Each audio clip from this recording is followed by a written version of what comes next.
राजेश जी, क्या पूरा प्रकरण है?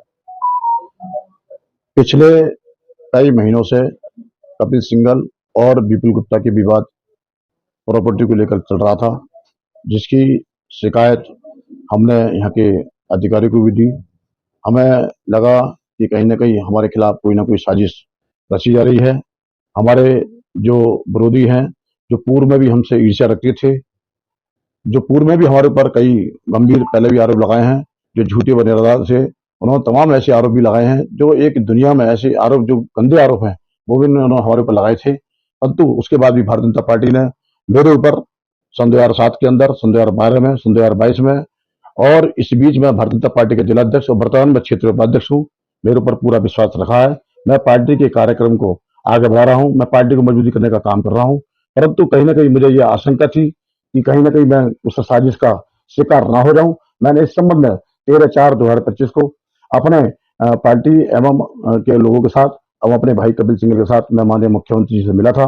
मैंने वह आशंका जताई थी कि मेरे खिलाफ कहीं ना कहीं कोई साजिश हो सकती है, मुझे कहीं ना कहीं झूठे मुकदमे में फंसा सकता है, मेरी राजनीतिक छवि को धूमिल किया सकता है, मेरी सामाजिक छवि को धूमिल किया सकता है। मैंने इस संबंध में माननीय मुख्यमंत्री जी को अवगत कराया था, परंतु माननीय मुख्यमंत्री जी ने आखिर तक यही कहा कि तुम्हारे खिलाफ किसी भी प्रकार का कोई उत्पीड़न नहीं होगा, और आपने हमेशा हिंदुत्व के लिए काम किया है, मैं आपको भली भांति जानता हूं।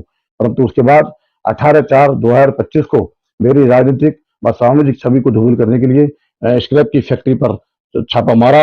हमारे परिवारजनों ने उनके सभी दस्तावेज दिखाए, परंतु उसके दस्तावेज स्वीकार नहीं किए, और उनका हमें तो आपके खिलाफ कार्रवाई करनी है। इस संबंध में उन्होंने 18/4/2025 को थाना केला देवी में मेरे छोटे भाई कपिल सिंह के खिलाफ एक मुकदमा पंजीकृत कराया है, और उसके बाद एक सीसीटीवी कैमरे का भी एक मुकदमा कायम केला देवी में कराया है।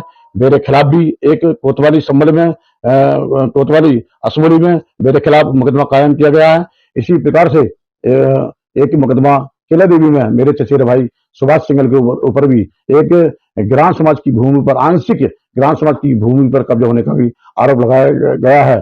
ये जितने भी आरोप लगाए गए हैं, इन एफआईआर के माध्यम से वे झूठे व निराधार हैं।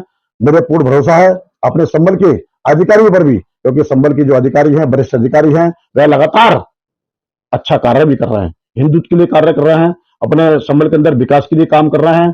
क्योंकि जो मेरी मंशा थी, जिस प्रकार से मैंने अपने संबल के लिए हमेशा 40 वर्षों में समाज को जोड़ने का काम किया, चाहे वो किसी जाति का हो, मैंने हमेशा उनको जोड़ने का काम किया। मैंने हमेशा गरीबों के बीच में, मजदूरों के बीच में, किसानों के बीच में हमेशा उनके लिए संघर्ष भी किया है। मैंने अपने मठ मंदिर, साधु संत, अपनी गौ माता के लिए भी हमेशा, उनकी रक्षा के लिए मैंने हमेशा संघर्ष किया है।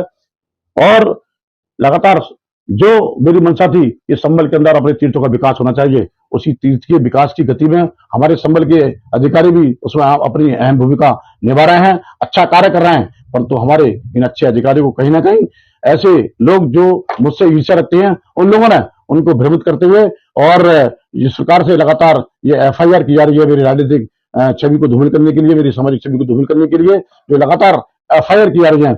मेरा वास्तव में बहुत ही मन परेशान है, मैं बहुत ही व्यथित हूं। मुझे आशा नहीं, पूरी विश्वास है, मेरे अपनी सरकार पर पूरा भरोसा है कि निश्चित रूप से मुझे न्याय मिलेगा।